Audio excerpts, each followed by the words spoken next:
Good morning, Boker Tov. It's great to see everyone. Baruch Hashem, I'm glad to see that we're growing. We'll have to figure out what we're going to have to do with space.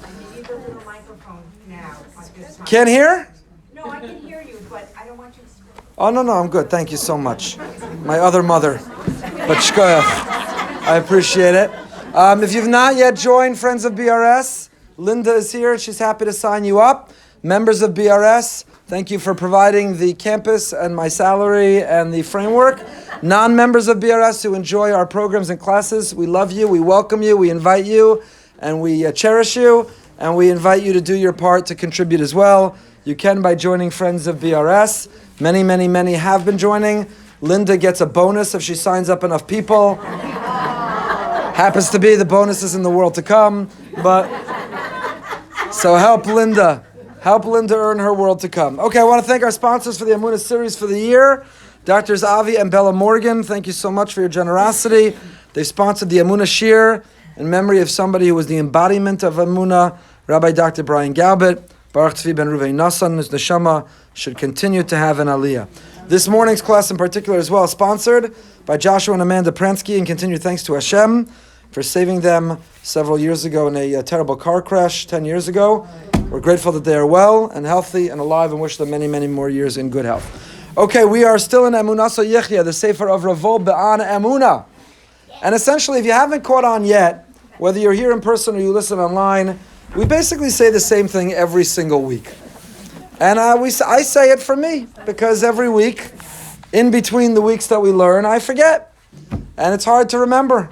And we confront in our lives all kinds of challenges, situations, conflicts, struggles, anxieties.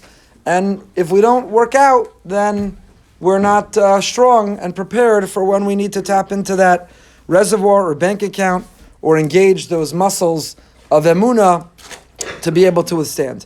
So we just find other divrei Torah and new stories to essentially say the same thing every week. I'm only sharing that because I want you to know I know that too. You're not onto me. I know it also. Okay. So Rav Oba has been talking about Yira ve'emunah, the relationship between Yira, living a life of awe, or we would translate as fear. Fear has two levels, Yiras ha'onesh, fear of punishment, and Yiras ha'romamus. We've talked about. With our children, we don't want them to be obedient because they're afraid of the punishment. We want them to walk in our ways because they admire and they're in awe and they would never want to disappoint or let us down. And the same is true in our relationship with Hashem. We should be doing all the right things, the moral things, the ethical things, the correct things, the righteous things, not because we're afraid I'll lose the job or it won't work out or it's not going to happen or I won't get the nachas or I'm going to get a bad health report. It's not because of fear of punishment. It's not external, it's internal. It's because we have such an awareness and awe of Hashem, we would never want to let Him down. We'd never want to disappoint Him. It doesn't matter what age you are, you don't want to disappoint your parents. You could be 80 and your parents are 105, and at 80 years old, you're still wanting to give nachas ruach to you, you're still a child, you're still a kid. Nothing is as satisfying as giving your parents pride. And sometimes it's very painful to feel that you've disappointed your parents. You've violated their dreams, their hopes, their wishes, their aspirations for you. And so Avinu Shebashamayim, our Father in heaven, doesn't want us to follow His ways because we're afraid lightning will strike.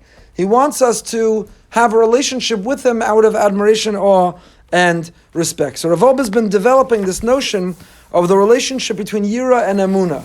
It's not if I believe in God, then I will have awe of Him. It's if I have awareness and awe of Him, then I will develop an emunah in Him. And that was what we read every single day in our davening. They saw the outstretched hand. So when you live your life and you look around and you say, wow, that same word yira means fear or awe and also means to see. You're only going to have awe when you bother stopping, looking up, and to see. This week's parsha, Moshe is recruited by the Almighty to be the quintessential paradigmatic leader of the Jewish people in perpetuity. That's his name. Moshe Rabbeinu, forever. He demurs, he hesitates, he doesn't want it, and God convinces him later, he holds him accountable for the fact that he had to negotiate. But where did God appear out of? A sneh, a bush, which was? It was on fire, but it wasn't being consumed. You know, they like to say, where do you see the notion of a grandchild in the Torah? Einakol min Torah minayin. We say in Yiddish, a grandchild's an einikel. Where do you see the word einikel in the Torah? The sneh is einenu ukal. It was not being consumed. Einenu ukal, einikel. On fire, if a person merits 3 generations, if a person merits to be able to transmit values and ideals and a lifestyle to a third generation, einenu ukal, it'll never be consumed, it'll never be extinguished, it'll never be burnt out. That is the notion of a grandchild. Einikel, einenu ukal. So you have this bush, it's on fire, but it's not being consumed. It is the symbol of Jewish leadership, that our mission is to be on fire and never burn out. Not easy. There's all kinds of rabbi and rebbits and conferences, how to avoid burnout. You people don't make it easy. It's not easy. Not you people. Not you. You're wonderful. Not you. The people who don't show up to the Amunah Shir. So that's the mission of this, the symbol of this bush. It's on fire, it's not being consumed. You have to be on fire and passionate, inspired, and never allow yourself to burn out. Never be burnt out. So HaKadosh Baruch Hu sees everybody else is walking by, and Moshe stops and sees this very unusual phenomena.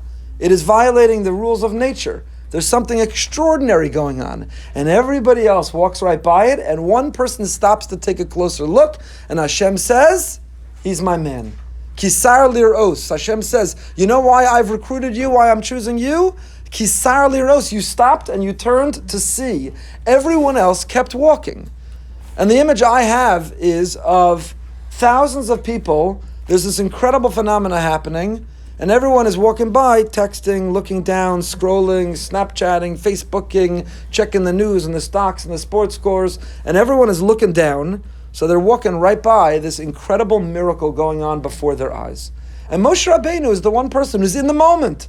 He's mindful, he's present, he's yireh, he's looking and he's seeing. And when you look and when you see this world, you realize there's awesomeness.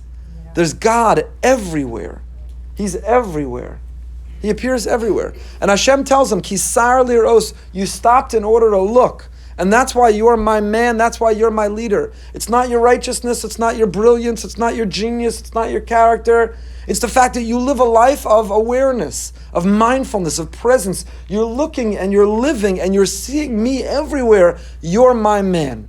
I want a relationship with you. The Kotzker Rebbe says that that's our mission, is to live a life where our eyes are open and our ears are perked up and our antenna is extended, and in every day we're living our life saying, Hashem, where are you? Bless you. Where are you? Where are you? Kotzker says, we say this in our Kedusha. I love this Kotzker Vort. We say in Kedusha, Ayeh Makom Kvodo. And the Kotzker says, don't read it, Ayeh Makom Kvodo, where is the place of your glory? But Ayeh, when a person is asking, where are you? They have found Makom Kvodo. You have discovered God.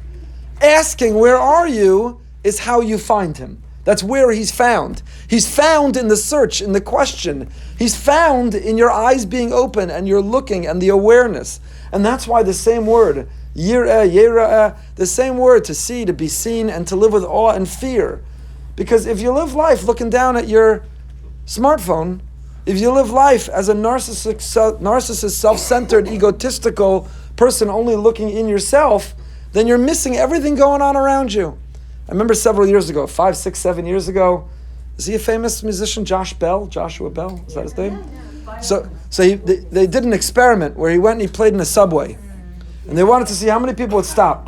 You know what it cost to pay a ticket to go hear Joshua Bell in Carnegie Hall? What it cost, what you'd have to pay. So they said, let him play for free, sitting on the ground in a subway station in Manhattan. And you know, like 90+% of the people walked right by. Walked right by. Because they were running somewhere, doing something, engrossed in a conversation, had the headphones on, were looking down at the phone. And it's similar to Moshe Rabbeinu and the sneh, lahavdil. There are extraordinary talents and art and people and things, and they're going on all around us.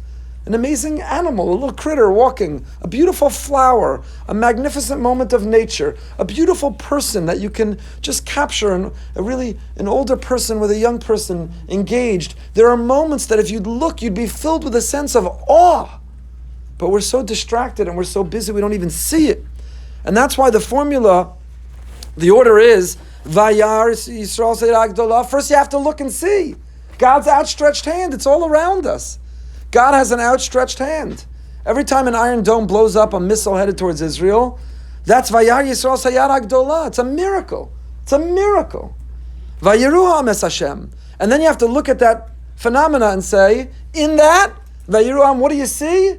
You see a lizard. You see a coincidence. You see chance. You see the Grand Canyon of the Swiss Alps. You know what I see? I see the Ribono Shalom. I see the Almighty. We just had in the Daf 2 days ago, we started the new cycle of Daf Yomi, the Gemara in the first parak of Brachos, I think it was Daf Yud, says don't read it Ein Sur Ke'elokeinu, but read it Ein Sayar Ke'elokeinu. Not there's no rock like God. Ein Sur, God is our rock. He is our foundation. He's whom we rely on, we lean on, we can count on. He's our rock. Ein Sur Ke'elokeinu. But don't read it, say Chazal, Ein Sur Ke'elokeinu. They say Ein Sayar Ke'elokeinu. The word Sayar means there is no greater artist in the world. We had the great merit and the great privilege a couple years ago. We were at Glacier National Park in Montana. And last year we were at the Swiss Alps. And please God, this coming summer, please join us. Rustic Elegance, a great tour. Where are we going? Yellowstone National Park. And when you look, you could either say, some rocks and waterfalls and some interesting animals. Or you could look and you could say, you know what I see? You, the tour guide, you see rocks that date back to this era, and you see coyotes and bears, and you see a waterfall. You know what I see? The Ribono Shalom. I see the Eibishter, I see the Almighty. Ein Sayar Ke'elokeinu. And if I share with you pictures, I want you to know there is no artist who can create or recreate, certainly on that scale and that magnitude, there is no artist. So it's a mitzvah, go see those places and see not Ein Sur Ke'elokeinu, Ein Sayar Ke'elokeinu. Go see that Hashem. The Mishnah Rava says anyone who interrupts their learning to see nature is liable for their life. So yeah, what's the justification? One of the shiurim I gave, that's how I get to go on these trips. One of the shiurim I gave, I spoke about many commentaries on that Mishnah. What do you mean if you interrupt your learning? A person is walking and they're learning in Torah and they interrupt the learning to stop and notice, look at that beautiful phenomenon. Such a person, it's a capital crime. You're liable for your life. And the commentaries say, well, how do we do that then? How do I go on the tour? How do I go on that group? And the commentaries say something so beautiful. You know when you're liable for your life? When observing the nature is an interruption to your learning.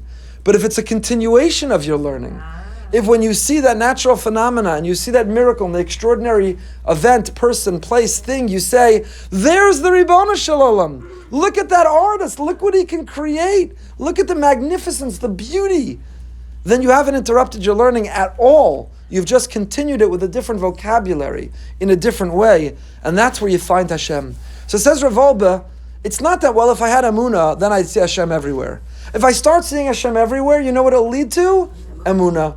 So if I start seeing Hashem everywhere, then even when I need Him, because I'm feeling challenged, there's friction in a relationship in my life, there's a health crisis, there's a financial worry, there's a problem I'm encountering, there's anxiety I have about a future event. If I've worked on seeing Hashem everywhere, then I'm also going to find Him when I need Him. So if I saw Him in Glacier National Park in the Swiss Alps and at Yellowstone, I'm going to find Him at the red light or the delayed flight or in the doctor's office. I'm going to find Him in the boardroom or in the courtroom or the operating room. If I look to see Him everywhere, He's going to pop up and He's going to be present without effort because that's how I've trained myself. It's the new habit I've formed. So the formula is yira. Live with awe. Not with but with wow. See Hashem everywhere. Feel His presence. Be impressed. Take a moment and realize that is incredible what just happened. I'm going to tell you a great Amunah story, I think on Shabbos, from a member who just told me a great Amunah story. I'll tell you another great Amunah story right now, but reserving the right to repeat it in another context, like a shir, like a drasha. We had over somebody a couple months ago who told us she bought a cell phone at a Hamish cell phone store. In other words, that resells cell phones and resells a phone number or whatever the system is. You could probably buy airline miles there too, some potato kugel and some pacha on the side. So she got someone's phone number and it was very annoying for several months or even longer. She would regularly get texts of people looking for the previous owner of that number. And she said she was added to countless family WhatsApp groups as that person. And she would always have to leave these WhatsApp groups. And it was so aggravating. She saved a few dollars by buying the phone and paying for the service in this way, and it was worth it. But it was aggravating, kept getting added to groups and having to remove herself from groups, and it was very frustrating. One day she gets a text from a buddy of the previous owner of the phone who says, "Hey, Chaim, I'm looking to hire some salespeople for my job. Do you know anybody good? I need someone." So she writes back, "I'm not Chaim. I bought his phone number. I get this all the time. God bless you." And he writes back, "Chaim, stop pulling my leg. I know it's you. Look, I really need to hire somebody. This is you know my business. I'm, thank God, doing well. I need salespeople. Are you available?" So she writes back, "I'm not Chaim. I live in Florida. I bought the number. And, thank you, but it's just delete the number. It's not him anymore." He says, "1 second. You live in Florida. I'm also looking for salespeople in Florida." Now, she is out of work and very much in need of a livelihood and income, and has been looking very hard to find a job, a parnasa. And she says, "Tell me about the job." He tells her about the job. She says, "I'd be interested." He says, "Actually, I'm texting you from the free Wi-Fi on JetBlue. I'm on my way to Florida right now. Are you available this afternoon to meet me for an interview for the job?" Meets him. It's now several months later. I saw her recently. I said, because I need the story to work out. I said, "Did the job work out?" She says, "The job not only worked out, he's doing great, I'm doing great. It's working beautifully." Wow. If only he were single and they got married, the whole story would have really come together. But so again, you could say, "Wow, what a coincidence. She got the number of the friend of the guy and he needed a salesperson and he kept pressing and she said, 'Leave me alone, I'm in Florida.' She didn't have to say, 'I'm in Florida.' Wow, it's like the Megillah Esther. Wow, what a string of coincidences." Or you could look at the story with Yira. Open your eyes. You're looking everywhere for a job. You've done your hishtadlus locally. You've networked. You've put your resume out. You've done all of your effort and your initiative locally. And Hashem sent you literally from 30,000 feet up. Hashem sent you the answer. Kadosh Baruch Hu literally sent to your phone the answer. You did your hishtadlus. I know she davened like crazy for it. And he sent her the answer. It's an incredible, incredible story. But you have to read the story correctly. You have to see Hashem pulling the strings from above the 30,000 feet even. Okay, so let's get into the text. Page Kuf Samach Vav. Baruch atah Adonai Eloheinu melech haolam she'akol niyeh b'dvaro. Kadosh Baruch Hu hora lanu derech klalos ketzad leschaber elav. Hashem has given us a general outline about how to attach to Him, a general perspective or approach.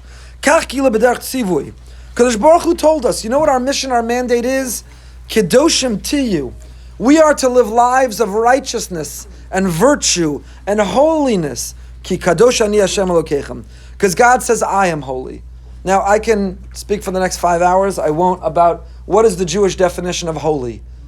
Kadosh, kadosh, kadosh. What is holy, holy, holy? What is holiness? Holy is not a Jewish word. We have done a disservice by having adopted Christian terminology into our vernacular, into our vocabulary, into our glossary. Sin, if you've been with me long enough to know, sin is not a Jewish word. A chet is not a sin, it's a missed opportunity. And holy is not a Jewish word. Holy goes with a cross and it's on a hospital. I don't know what the word holy is. What does the word holy mean? What is kedoshim to you? Kedusha. So Rashi and the Ramban and Prushim and Arayas, and it means b'mekadesh atzmecha b'dav muter lach, and we're not going to get into all the definitions, but what Kedusha means is that you're striving and you're reaching for something bigger and better and more. Kedusha is when you're not giving in to the animal impulse and instinct, that animal drive that says, eat like an animal, live like a pig, give in to your urge, your appetite, your temptation. That's what an animal does. The animal wants something and it takes it. It doesn't ask, who does it belong to? Should I have it? The animal doesn't first take the girl out for drinks or for dinner, develop a relationship, check the resume of the other animal, the yichus, where the animal went to seminary and who the uncles and brothers are. The animal wants something and the animal does what the animal does, and the animal does it in public, and the animal does it with no boundaries, no sense of modesty, because the animal had an impulse, the animal had an urge, the animal had an appetite, and the animal fed it and gave in. And we have a nefesh bahami, we have that animal instinct in every one of us.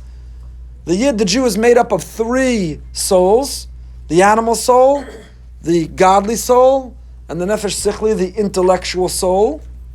The 3. So the animal soul, the animal impulse in us says, just do what you want. You have juicy gossip? Tell your friend. It's a great commodity to trade in, juicy gossip. And it feels good that you were the one with that inside information. So just give the gossip. You're not supposed to look at or say or go or do that thing, but you want to. Whether it's eating the cheesecake, or whether it's looking at the inappropriate image, or whether it's sharing the gossip, or whether it's cutting the corner of business, or whether it's being harsh and cruel of another, whatever the area, arena, we have this animal drive inside of us, and the animal drive says, just do it. Just give in. And the godly soul says, whoa, whoa, whoa, whoa, whoa. You're godly. You have a piece of me in you. And you know what it means to be godly? You're disciplined. You have discipline. You have self-control. You can regulate your behavior. You don't have to eat that. You don't have to go there. You don't have to watch that. You don't have to say that. You don't have to do that. You don't have to feel that. You're in control. And says, God, how do I know you're in control? Because I'm in you. You're an extension of me. You are an embodiment. You're an expression of me. And God says, I'm defined by discipline and control. That is godliness. So Kedusha is, we achieve a level of Kedusha, of holiness and sanctity and righteousness and virtue when we say, my wardrobe won't be defined by what the secular world or pop culture is telling me is in. The tightness, the length, the sleeve, for men, what I'm looking at, what is okay or immoral to look at or watch or behave. It's not going to be defined by some world that is influenced by the Nefesh Bahami, who the animal impulse is calling all the shots. I live in another plane. I live in another level. I live in a world of godly souls, where I am striving and reaching for something so much more, something holier, something higher. For Kedusha, that's our mission, that's our mandate. Kedoshim to you, God says, be the embodiment of righteousness in an immoral, corrupt world. Who, by the way, what does the world look like when everyone's just able to give in to their appetite? It's like Stone Valmora, mamish. I would think that if we're living in this world of sexual revolution and freedom and gender fluidity and self-identity fluidity, and everyone can have and do whatever they want, and here are the only two criteria that matter. Does it make you happy, and does it harm someone else? Those are the two criteria in 2020 in the United States of America and the Western world. As long as it makes you happy and it doesn't hurt anyone else, everything is game. Do whatever you want, dress how you want, behave how you want, do whatever you want, public, private, as long as it meets those two criteria. It makes you happy and it doesn't harm anybody. So I would think, wow, if we create a society like that where everyone gets to do what they want, and as long as it makes them happy and nobody's hurting anyone else, okay, now I'm going to measure happiness, pleasure, health, well-being, mentally, physically, emotionally, spiritually. And what would you expect to find off the charts of happiness, of health, of wellness, of stability, of function? And you know what you find? The opposite. There's more mental health challenges, there's more physical health challenges. There are fewer relationships that are lasting, divorce and breakup and infidelity. It's all happening more than ever. So how do you understand that? Judaism understands it very well. Because if you have the choice of trying to figure out on your own how to get happiness, or reading the owner's manual that the manufacturer gave you that says, here's how to use it to get the most out of it. Which one is going to bring you the greatest function, satisfaction out of that complex entity that you're trying to utilize? The Almighty gave us the manual. He says, I designed you, I built you, I've programmed you, and here's the manual. Follow it, and you are going to live to your fittest, to your finest, to your best. Ignore it and try to figure it out on your own, and good luck, you're going to break things left and right. And not only are you not going to utilize it to its fullest, you're actually going to end up compromising it. And that's what we see in the world around us. Whatever you define as that which will bring happiness, there are countless people who've achieved that and they're still so unhappy. Is it money? There's a lot of rich people grossly unhappy. Is it power? Is it fame? Is it notoriety? Is it being an influencer? How many athletes and celebrities and famous people and wealthy people are numbing themselves through all kinds of substances and practices because they've reached the top of that mountain that they thought would be filled with happiness, and you know what? They got there, and they're just as unhappy, maybe even more unhappy than ever. And so what do you do when that happens? You have no choice but to numb yourself. So our sacred Torah Kedosha says, and I love this quote, that comes from David Brooks in his book, not his most recent one about the mountains, the one before that. He has a great expression, a great chapter, and the one before that. And he says, we live for holiness, not for happiness. Jews live for holiness, not happiness. That's what the Torah Kedosha teaches us. while the rest of the world is trying to find happiness, you notice what America promises us as loyal citizens is the pursuit of happiness. You know why you're pursuing it? Because it's running away from you. You only have to chase something which is elusive, something that runs away, something which is fleeting, something which is hard to catch. So you have to run after it. It's the pursuit of it. It doesn't say you have the right to be happy. It says you have the right to pursue it. You'll never get it. And here's the thing. The more you chase it, the less likely you are to have it. And the less you're concerned with being happy, the happier you'll be. It's paradoxical. It's ironic. The more you're focused and obsessed with being happy, the less happy you are. And the less you think about and you concern yourself with your happiness, but you're focused on holiness, the more happy you're going to be in the end. So it's a perfect Kedoshim Tiyu. David Brooks didn't invent it, he just found the right vocabulary for it. Kedoshim Tiyu ki kadosh ani. God says, be holy because I am holy. In other words, if you want to tap into what's going to make you feel the most alive, the most fulfilled, the most gratified and satisfied, then it means you're tapping into the godliness in you. And you know how you reach that godliness? You know how you make contact with the godliness in you? By being like me, says God. I'm holy, be holy. And what does it mean to be holy? To transcend, to rise above, to control that animal voice or instinct, and to reach for something more. Stop being focused on happiness and start being focused on holiness. Okay, so if we want to attach ourselves to God, if we want to feel His presence in our life, then we have to be living lives of holiness. We have to try to transcend even that which is permissible in this world. We don't believe in living ascetic lives. We are not living lives removed from the physical world. Judaism tells us the opposite. It's why I love our religion so much. For example, in Christianity, to be holy, you have to fast and take a vow of abstinence and take a vow not to speak. The more you escape this physical world, that's how you get to be holy. And the Jew says, no, that's not how you find holiness. You know how you find holiness? By taking the physical world, not diving in head first, not immersing ourselves in it fully, but by taking from it and separating it. So Judaism says, eat. Is there a religion that has more of an emphasis on enjoying food? Is there a people who loves food more than the Jewish people? God says, es mein Kinder, eat, enjoy. Make sure it's kosher. Make a bracha before and after. Share what you have with others, like at Shecha Upeya and Chala and Truma. God says, I want you to enjoy, eat. I created you. And you know why? Lis'aneg al Hashem. I want you to have the greatest oneg, the greatest pleasure in the world. The pleasure you will have doesn't come from happiness. The pleasure you will have comes from holiness. You know what's even better than having is sharing. The joy, the satisfaction, the meaning when you give something, when you share what you have with someone else, the simcha that it brings.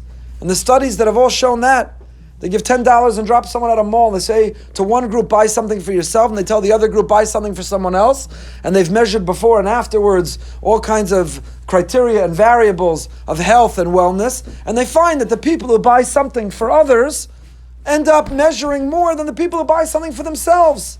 So when you share what you have with others, that's what leads to more pleasure and greater happiness. L'hisaneg al Hashem, that's why. So God says, enjoy the food. Enjoy the tricolored gefilte fish and 14 salads and 7 side dishes and 4 meats and 9 desserts. Enjoy it all.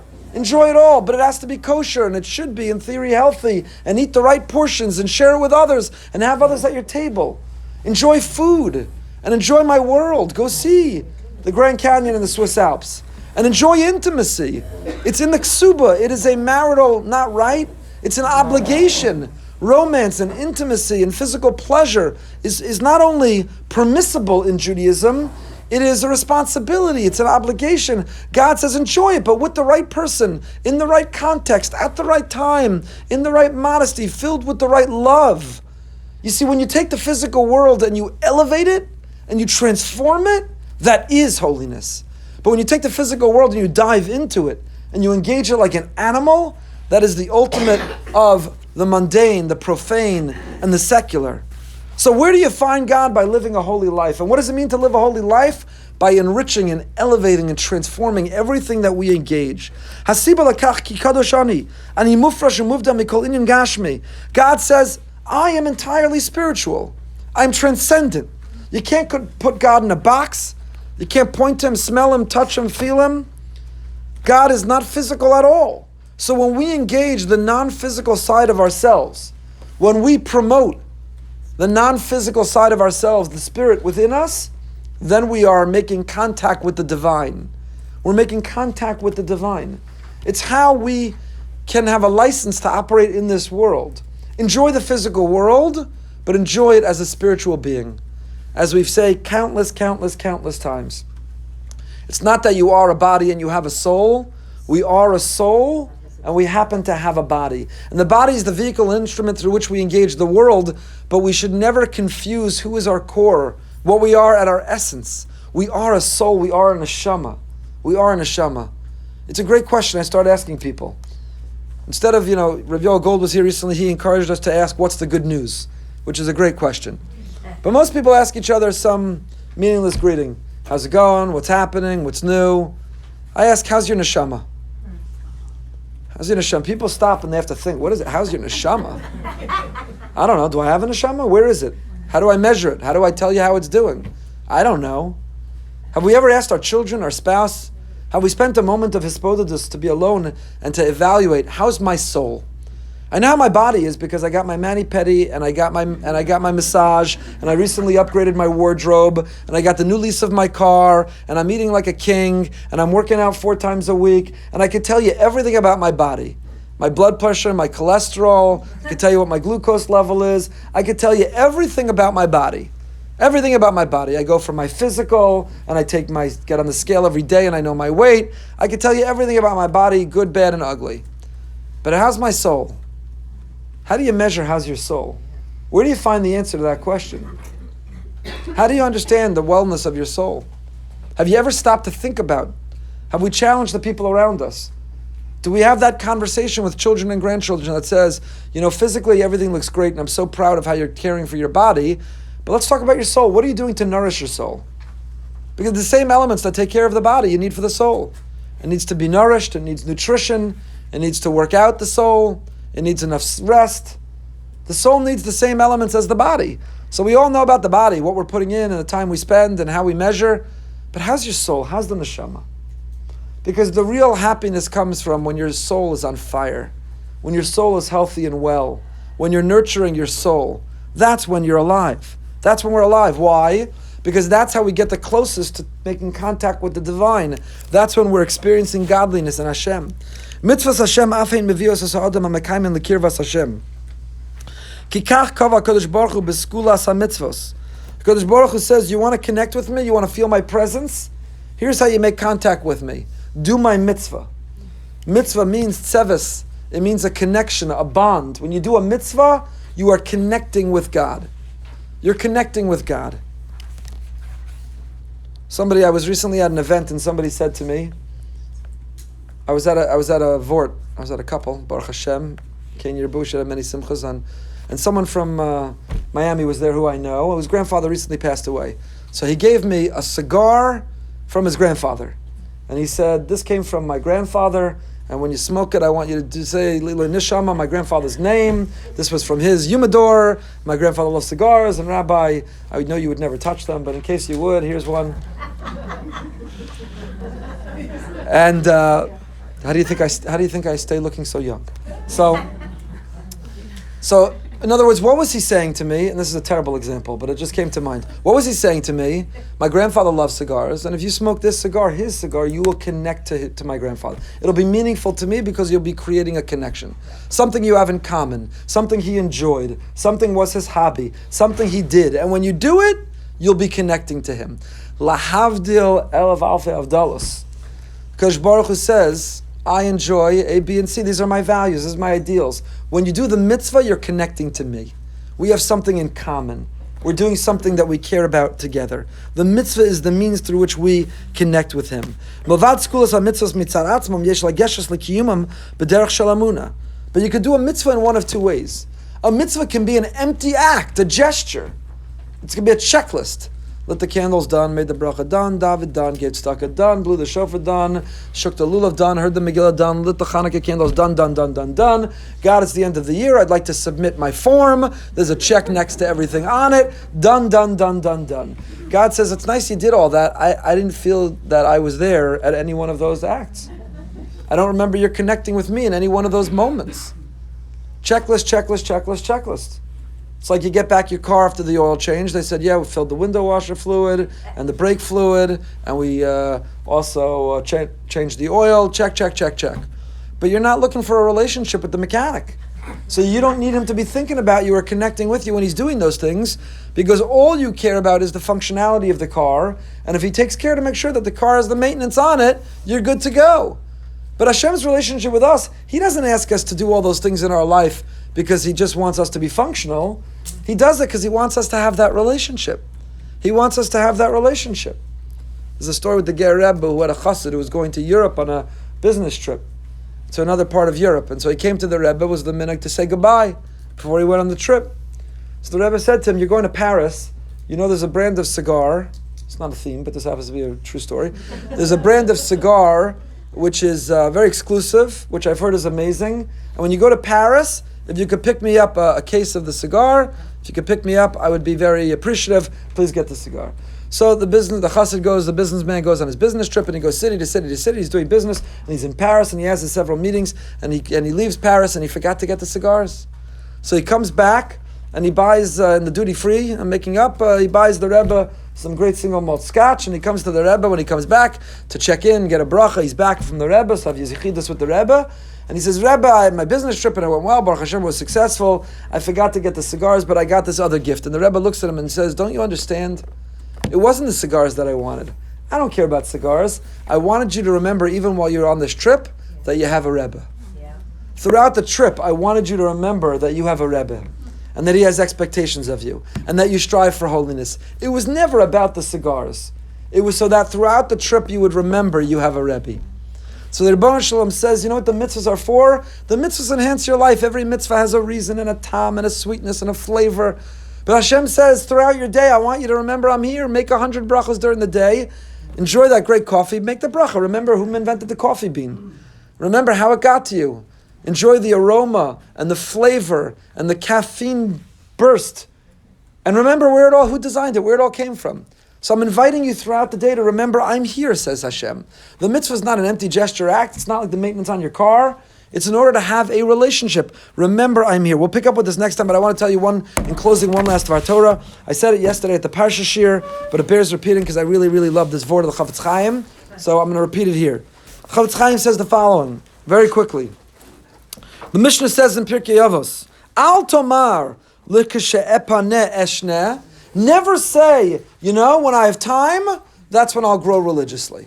Right now I'm trying to raise young children. Right now I'm still working. Right now I'm at a stage I'm going to 400 doctors a day and 6 rehabs a day. Right now I'm busy. I'm stressed, overwhelmed. No time for you right now, God, but I promise you're on my calendar for 2045. I promise. When I retire, and when I have time, and when the grandchildren leave their visit, and when the doctor subsides, and when I conclude the rehab, and when the kids grow up and graduate, then I'll start Nach Yomi then, I'll start Daf Yomi then, I'll go to classes then, I'll really work on myself. Shabbos, Kashrus, Tznius, Taras HaMishpach, I'll do it all then. Says the Mishnah, never say that. Why? Because first of all, you never know if you'll get to that point in life. And tragically, we know that all too well. Never ever wait, because you never know. You have to live each day to its fullest. So it says the Chafetz Chaim, that's the pshat when Hashem sees Moshe at the burning bush. And he says, take your shoes off. And what does the pasuk say? Ki hamakam asher ata omed alav admas kodeshu. The earth that you're standing on, this is holy ground. So the Chafetz Chaim says, read it differently. Hamakom asher ata omed alav.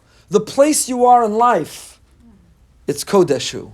Wherever you are in life, at whatever stage and whatever's happening around you, and however many responsibilities, and however long your to-do list, and however many reasons and excuses for you not to be able to, know Kodeshu. You can find Kedusha in every makom asher ata omed alav. Are you home? Are you on a business trip? Are you on vacation? Are you retired? Are you working hard? Are your children young? Are they grown up? Are you single and waiting for children? Whatever stage you are in life, hamakom asher ata omed alav, whatever makom you're in life, kodeshu. It has the potential for holiness. Stop chasing happiness, and you will find Amir Tashem holiness. Everyone have a wonderful, wonderful day.